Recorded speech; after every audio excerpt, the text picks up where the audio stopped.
رمضان عرفان رمضان عرفان رمضان عرفان رمضان رحمت خدا کے بن کر ہے چھایا عرفان رمضان عرفان رمضان عرفان رمضان عرفان رمضان عرفان رمضان عرفان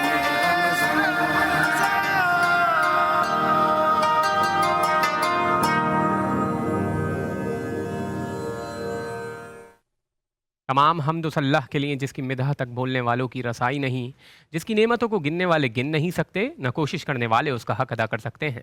درود و سلام و محمد و آل محمد پر کہ جو قیامت تک آنے والی عوام الناس کے لیے منارہ نور ہیں، منارہ ہدایت ہیں، اور ہمارا سلام ہو رسول اکرم صلی اللہ علیہ وآلہ وسلم کے ان جانثار اصحاب و انصار پر کہ جنہوں نے اپنی جانوں کے نذرانے پیش کر کے اس دین اسلام کو سربلند و سرفراز کیا۔ السلام علیکم ناظرین، آپ دیکھ رہے ہیں جی ٹی وی خصوصی نشریات عرفان رمضان، اور میں ہوں آپ کا میزبان ولید شیخ۔ ناظرین، کلائمیٹ چینج یا ماحولیاتی آلودگی ایک سنگین مسئلہ بن چکا ہے پوری دنیا میں، اور یہ ہمارے معاشرے میں اگر کراچی کی بات کروں میں تو ہمارے یہاں تو دھول مٹی اتنی عام ہو چکی ہے کہ جیسے فضا میں ہی شامل ہو چکی ہے وہ، اور ہمارا رہنا ہی، سفر کرنا ہی اس میں دوبھر ہو چکا ہے۔ اور خاص طور پہ اس سے پھر جو بیماریاں پیدا ہوتی ہیں، یعنی فضا میں جو گندگی آ چکی ہے اور جیسے ہارمفل گیسز آ چکی ہیں، یہ بھی ایک بہت بڑا دنیا کا مسئلہ بن چکا ہے۔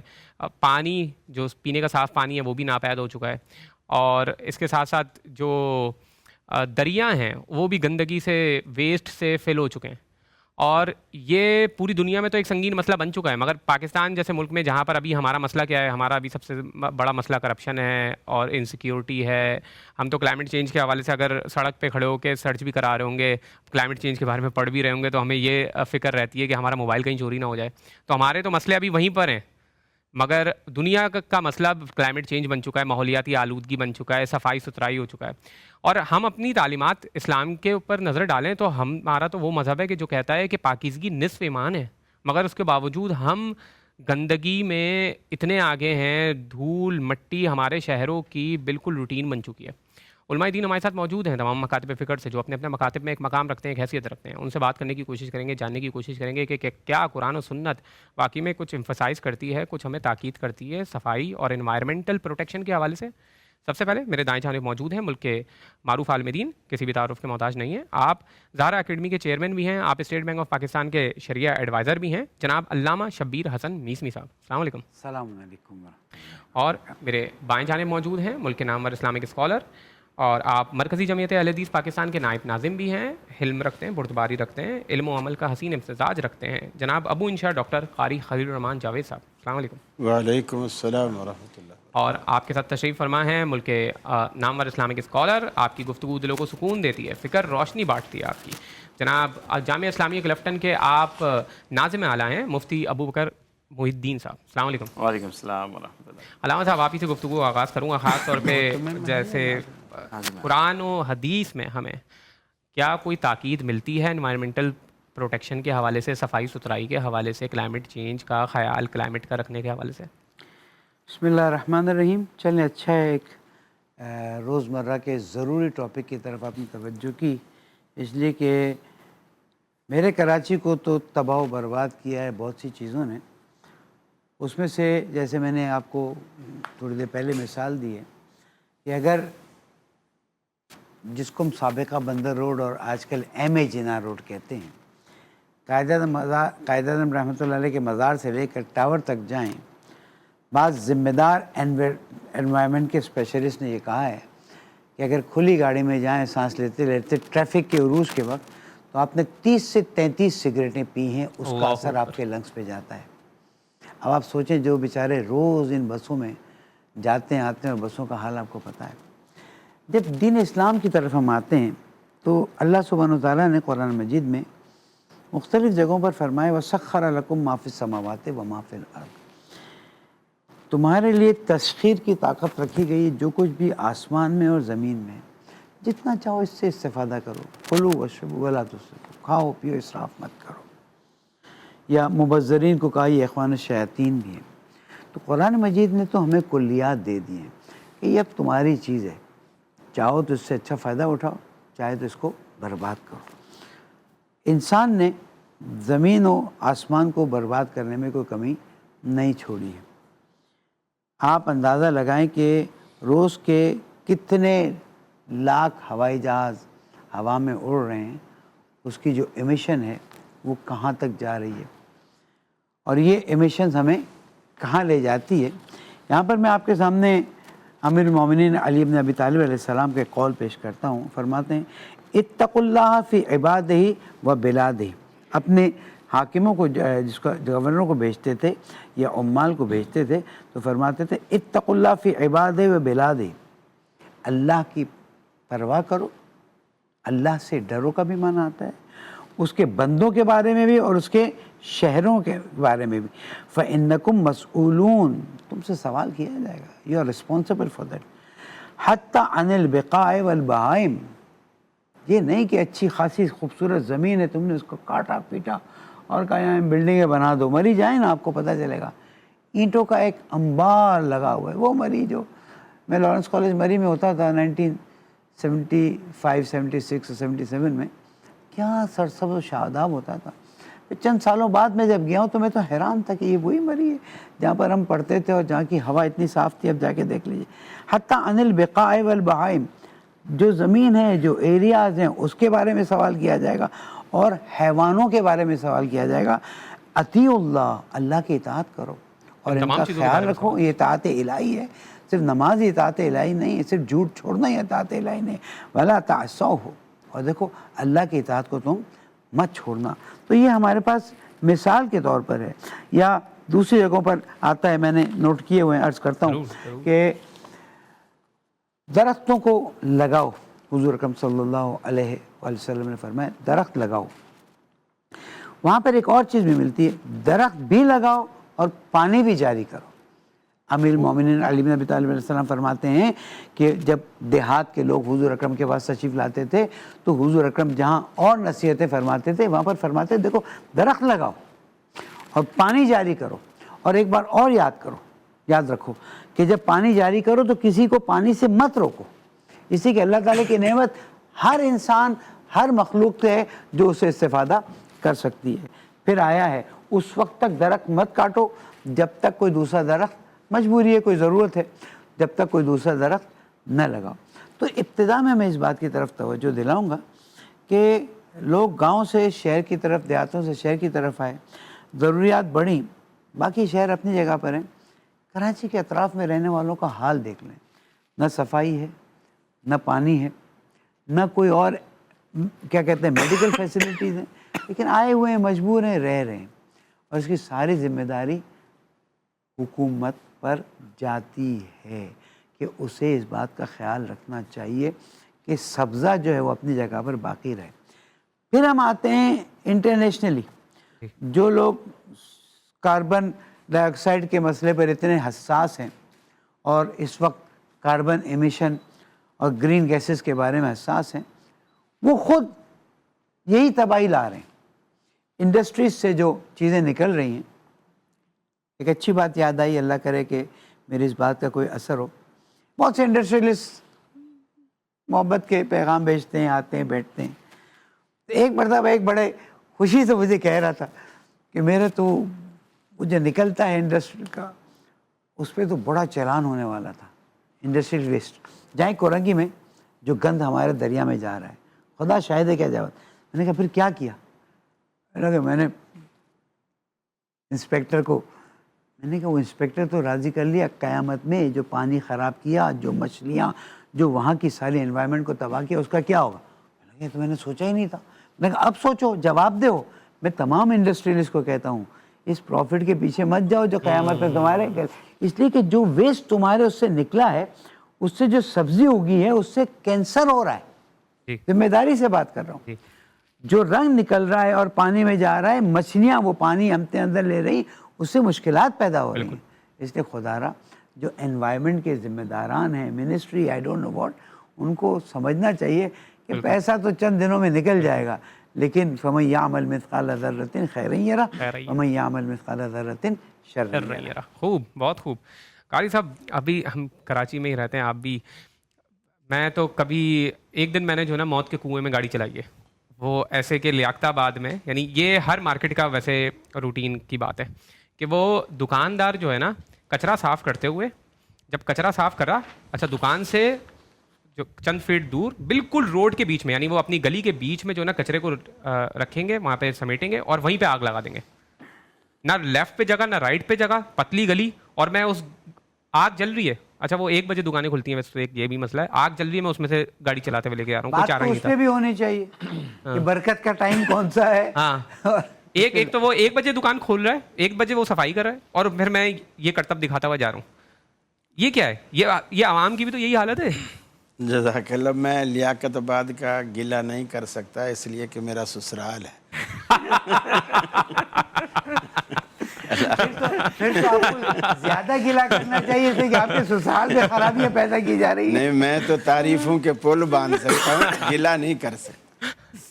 پہلی بات تو یہ ہے کہ ماحولیات کے حوالے سے کہ تیری انجمن میں ظالم عجب اہتمام دیکھا، تیری انجمن میں ظالم عجب اہتمام دیکھا، کہیں زندگی کی بارش کہیں قتل عام دیکھا. یہ جو قتل عام ہو رہا ہے ماحولیات کی وجہ سے، جیسا کہ میسمی صاحب نے فرمایا، آخر اس کا کون ذمہ دار ہے؟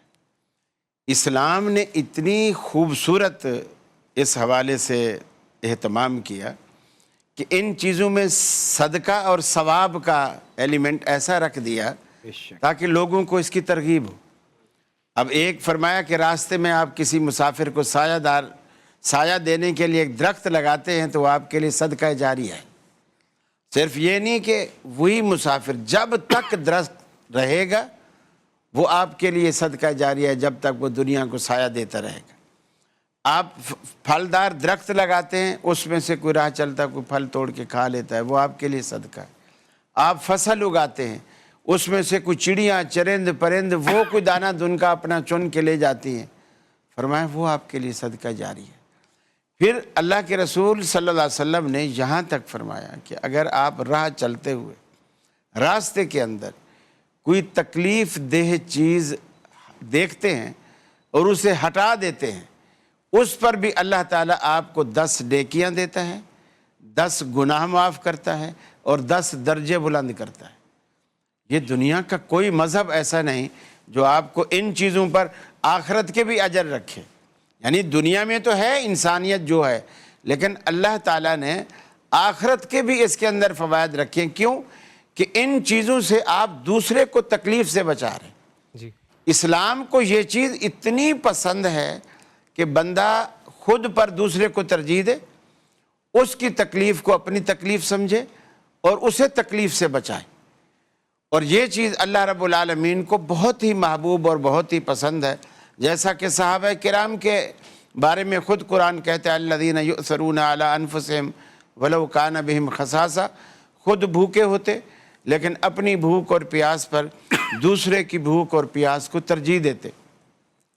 تو یہ چیز اگر ہم آج سوچ لیں، حتیٰ کہ ایک روایت میں آتا ہے اللہ کے رسول صلی اللہ علیہ وسلم نے فرمایا اگر تمہیں خبر ہو کہ قیامت آنے والی ہے اور تمہارے ہاتھ میں کوئی پودا ہو اور تم یہ اس انتظار میں ہو کہ تم آنے سے پہلے یہ لگا لو گے تو یہ تمہارے لیے بہتر ہے، وہ لگا لو.